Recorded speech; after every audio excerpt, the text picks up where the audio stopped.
In this tutorial, I am going to show you how to fix Google Chrome not opening on Windows computer. You can apply this fix on Windows 10, Windows 11, Windows 8 or Windows 7 computer also. Let's get started.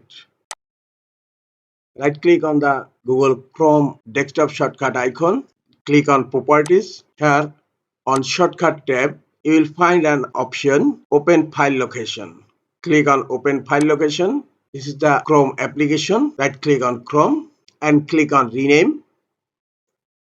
You just add a character here. I'm adding Chrome 2.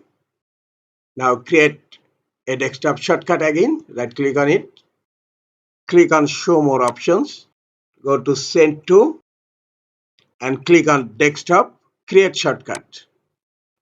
Close File Explorer. Then click on Cancel. Now this is the new shortcut.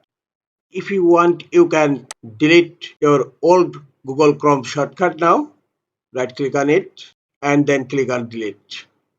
Try to open using new shortcut and Google Chrome is successfully launched on my Windows computer. That's it.